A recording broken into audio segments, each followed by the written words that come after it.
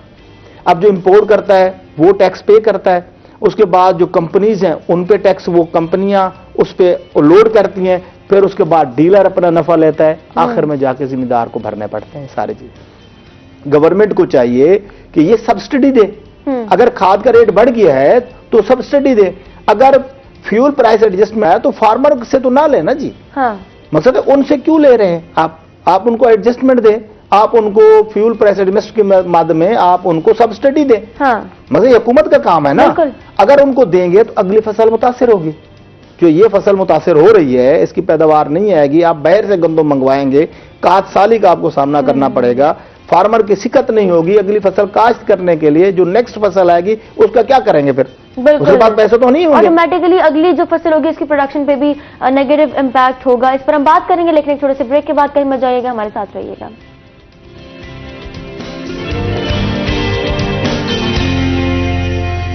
Welcome back جی، آپ دیکھ رہے ہیں روہی ایٹن. بریک کے بعد ہم واپس آ چکے. ایک دفعہ پھر سے آپ کو خوش آمدید کہتے ہیں اپنے شو میں. اس سیگمنٹ میں ہمارے ساتھ موجود ہیں خواجہ صغیر احمد، صدر کسان بورڈ. بات ہو رہی ہے کھاد کی قلت کے حوالے سے، اور جنوبی پنجاب ایک زرعی خطہ ہونے کے باوجود ان تمام مشکلات کا ہمیں سامنا کرنا پڑ رہا ہے. وجوہات کیا ہیں؟ کیا کوئی ایکشن بھی اس کے خلاف کیا جا رہا ہے یا نہیں؟ کیا کوئی سولوشن کی جانب بھی قدم بڑھائے جا رہے ہیں یا نہیں؟ اس حوالے سے ہم بات کر رہے ہیں. خواجہ مظہر صدیقی صاحب ہمارے ساتھ موجود ہیں، موٹیویشنل اسپیکر.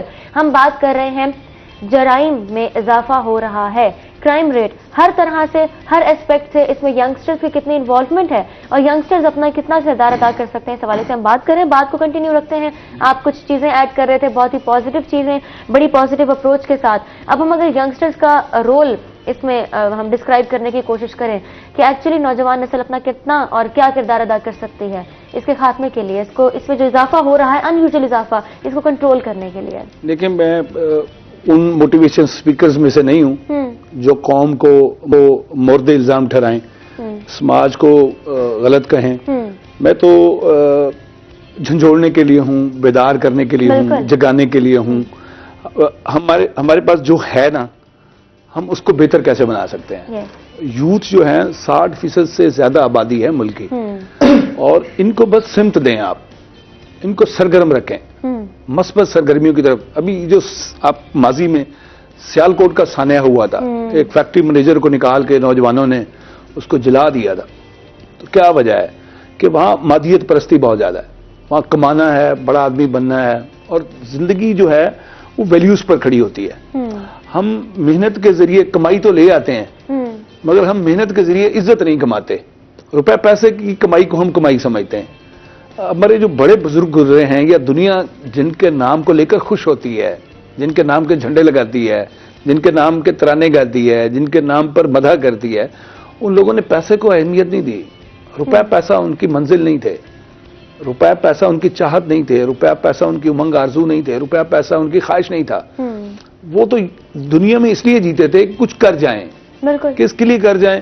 پینسلین کسی نے اپنے لیے ایجاد کی، پولیو کے قطریے کسی نے اپنے لیے ایجاد کیا، ٹی وی، یہ الیکٹرانک میڈیا، یہ جو آپ جتنی بڑی ایجادات دیکھ رہے ہیں کسی نے اپنے لیے تو نہیں ایجاد کی. ایک بڑا بوڑھا ضعیف العمر شخص درخت لگا رہا تھا. کسی بابا جی آپ کی تو عمر ختم ہو رہی ہے، یہ درخت اپنے لیے لگا رہے ہیں؟ کہ نہیں بیٹا، آنے والی نسلوں کے لیے لگا رہا ہوں. تو ہم نے لوگوں کو یہ بتانا ہے، انسان جو ہے نا، انسان یہ احساس سے ہے. احساس نہ مرنے دیں لوگوں کا. احساس مر گیا تو پھر انسانیت مر جائے گی. ایسا ہی ہے. تو بچوں کو، جوانوں کو یہ بتائیں کہ آپ نے دوسروں کا احساس کرنا ہے. یہ جو ہماری جو سرزمین ہے، یہ جو خطہ ہے، اولیاء کی سرزمین ہے. اولیاء نے محبت کے بیج بوئے ہیں، وہ نفرت کی فصلیں نہیں تیار کی. اور درخت اور بیل میں بھی فرق سمجھائیں بچوں کو. درخت دیر سے لگتا ہے. انسانی زندگی درخت کسی ہے جو خود دھوپ سے آتا ہے، دوسروں کو چھاؤں دیتا ہے.